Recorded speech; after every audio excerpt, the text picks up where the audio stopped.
Hello all, welcome back to our channel. So students, ఈ వీడియోలో financial risk management unit number 5 theory explanation video అనేది చెప్పడం జరుగుతుంది. ప్రీవియస్లో unit 1, 2, 3, 4 మన ఛానల్లో ఆల్రెడీ అప్లోడ్ అయి ఉన్నాయి.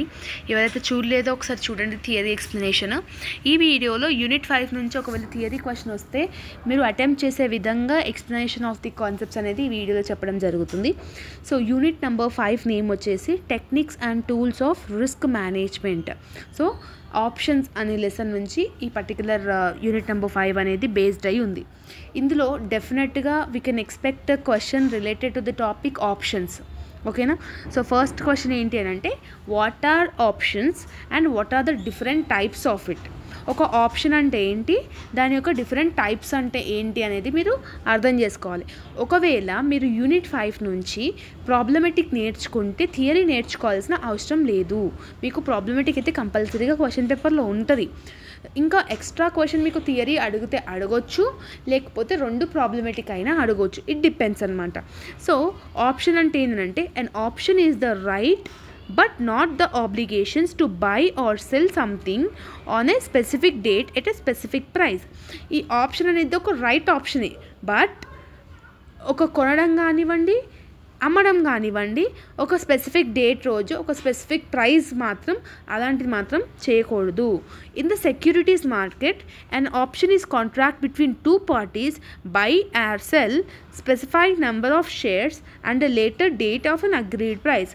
అంటే ఇదొక 2 parties రిలేట్ అయ్యి ఉంటుంది. బై ఆర్ సేల్, నువ్వు కొనుక్కోనన్నా కొనుక్కో, లేదంటే అమ్మనన్నా అమ్ము. నీ నెంబర్ ఆఫ్ షేర్స్ ఎంత, లాస్ట్ డేట్ ఎంత, అగ్రీడ్ ప్రైస్ ఎంత. సో దీన్ని బట్టి you need to buy or you need to sell. ఓకేనా? సో డిఫరెంట్ టైప్స్ ఏమేమి ఉంటాయి అంటే ఫస్ట్ వన్ మీకు కాల్ ఆప్షన్ ఉంటుంది. ఈ కాల్ ఆప్షన్ ఏంటంటే బయర్స్ని మనం బుల్స్ అని అంటాం. ఏమంటాం? బుల్స్ అని అంటాం. ఈ బయర్స్ని మనం బుల్స్ అంటాం కాబట్టి who are optimistic in nature will be assumption of rising the price in future, but they buy the shares or takes long position in advance. ఈ బయర్స్ని మనం బుల్స్ అంటాం కాబట్టి వీళ్ళు ఏం చేస్తుంది అంటే వీళ్ళ యొక్క నేచర్ అనేది ఒక ఆప్టిమిస్టిక్ నేచర్ అనేది ఉంటుంది. అంటే ఫ్యూచర్లో వాళ్ళ యొక్క ప్రైస్ అనేది రైజ్ అనేది అవుతుంది అనమాట. సో ఇట్ విల్ గెయిన్ అనమాట. So this is the fully profit situation. Present 210 rupees ఉంటే ఫ్యూచర్లో it may become to 3000 rupees also. దాన్ని మనం బుల్స్ అని అంటాం. నెక్స్ట్ వన్ పుట్ ఆప్షన్ అంటాం. Put options are nothing about the buyers or bears. So దీంతో మనం పోలుస్తున్నాం. ఇదేం చేస్తుందనంటే it will assume that prices will decrease in ఫ్యూచర్లో ప్రైజెస్ డిక్రీజ్ అవ్వచ్చు. ఇప్పుడు 10 రూపాయలు ఉంది, ఫ్యూచర్లో 5 రూపాయలు అవ్వచ్చు, 8 రూపీస్ అవ్వచ్చు అని ఒక కాన్సెప్ట్తోని ఉండేదాన్ని పుట్ ఆప్షన్ అంటాము. So he makes a cell position, put buyer enters in to the cell position paying the premium amount. So present ఏం చేస్తారంటే ఇప్పుడు ప్రజెంట్ దీనికి అమ్మేస్తారంటే ఫ్యూచర్లో తగ్గుతుంది అని ఒక ఇంటెన్షన్తో మాత్రమే ఈ పర్టికులర్ కాన్సెప్ట్ అనేది ఉంటుంది. దాన్ని మనం పుట్ ఆప్షన్ అని అంటాం. నెక్స్ట్ వన్ ఏంది? American option. ఈ అమెరికన్ ఆప్షన్ అనేది ఏంటంటే రైట్ టైంలో షేర్స్ని కొనుక్కోవడం, దాన్ని మనం అమెరికన్ ఆప్షన్ అంటాం. యూరోపియన్ ఆప్షన్ అంటే ఏంది? European options are very strict అనమాట. ఓకే, ఓన్లీ ఎక్స్పెక్టెడ్ డేట్కి వాళ్ళు టర్మ్ చేసిన దానికి సేల్ చేయడం ఆర్ఎల్స్ బై చేయడం. ఓకేనా? అనుకున్న టైంలో అనుకున్న అమౌంట్కి దాన్ని షేర్ సెల్ ఆర్ బై చేస్తే దాన్ని మనం యూరోపియన్ ఆప్షన్ అని కూడా అనొచ్చు. Got it? నెక్స్ట్ వన్ ఏంటంటే రైట్స్ అండ్ ఆబ్లిగేషన్స్ ఏమేమి ఉన్నాయి అసలు హోల్డర్స్ కనంటే దెర్ ఆర్ మెనీ రైట్స్ అనమాట.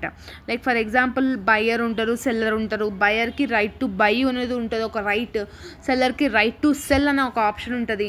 ఎస్, సో దీనికి ఒక మెచ్యూరిటీ డేట్ ఉంటుంది, దానికి ఒక స్టాక్ వాల్యూ ఉంటుంది, టైం ఎప్పుడు ఉంటుంది, ఇంట్రిన్సిక్ వాల్యూ ఉంటుంది, పర్మిషన్స్ అన్ని గ్రాంటెడ్ అయి ఉండాలి. సో డిఫరెంట్ కరెన్సీ ఆప్షన్స్ కూడా వాళ్ళకి ఉంటాయి. సో ఇవన్నీ లైక్ ఫీచర్స్ అనమాట, ఫీచర్స్ టైప్ లాగా ఉంటుంది అనమాట.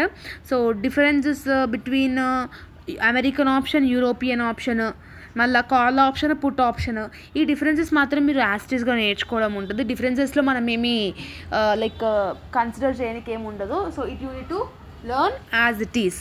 లైక్ దీని డిఫరెన్స్ ఏంది అనేది ఒక మినిమం ఒక 6 to 7 డిఫరెన్స్ అన్న మీరు నేర్చుకోవాలి. ఐటీఎం అంటే ఇన్ ద మనీ అని అర్థం. ఓకేనా, 2 మార్క్స్కి ఇంపార్టెంట్ ఇది ఇన్ ద మనీ అనేది.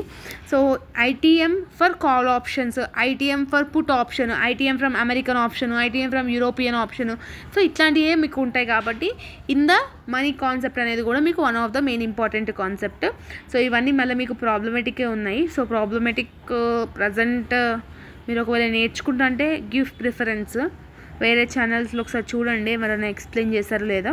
సో ఇక్కడ రిపీటెడ్ థియరీ క్వశ్చన్స్ అయితే చాలా తక్కువ ఉన్నాయి యూనిట్ 5 నుంచి. సో నేర్చుకుంటే మీరు ఆప్షన్ అనే కాన్సెప్ట్ గురించి నేర్చుకోండి. సో ఎవరైతే పాస్ అవ్వాలి అనుకుంటున్నారో అట్లీస్ట్ 1 యూనిట్ అయినా మీరు ప్రాబ్లమేటిక్ అయితే అటెంప్ట్ చేయండి. అట్లీస్ట్ మీరు ఫార్ములాస్ వేసి అటు ఇటు రాసినా కూడా ఇట్ విల్ బి ఎనఫ్ అనమాట. ఇక చూడండి ఇవన్నీ ఫార్ములాసే ఉన్నాయి, ప్రాబ్లమ్సే ఉన్నాయి ఇవన్నీ పేపర్స్.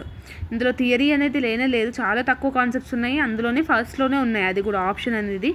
సో ఒకవేళ ఆప్షన్ అనేది మీరు నేర్చుకుంటే ఇవన్నీ అన్ని థియరీస్ లేవు, ఓన్లీ ప్రాబ్లమేటిక్సే ఉన్నాయి. So call option, put option, American option, ఓకేనా, యూరోపియన్ ఆప్షన్, ఆప్షన్ అంటే ఏంది, టైప్స్ ఆఫ్ ఆప్షన్స్ అంటే ఏంది, ఓకేనా. సో ఇవి మీరు బాగా పర్ఫెక్ట్ నేర్చుకోండి అండ్ డిఫరెన్సెస్ ఆన్సర్ నేర్చుకోండి. ఐటీఎం ఒకటి నేర్చుకోండి ఇన్ ద మనీ, ఓకేనా. So this is about the unit number 5. So ఒకవేళ ఎక్సర్సైజ్ ప్రాబ్లమ్స్ కావాలంటే ఇవి exercise problems, okay. So problematic కొంచెం హార్డే ఉండొచ్చు. So you better go with the theory, కానీ థియరీ వస్తుందో రాదో మనం చెప్పలేము, ఓకే. సో ఐ హోప్ మీకు కొంచెమైనా క్లారిటీ వచ్చిందని అనుకుంటున్నాను. So if you having any further doubts let me know in the comment section. All the very best. See you all the next video. Bye bye everyone.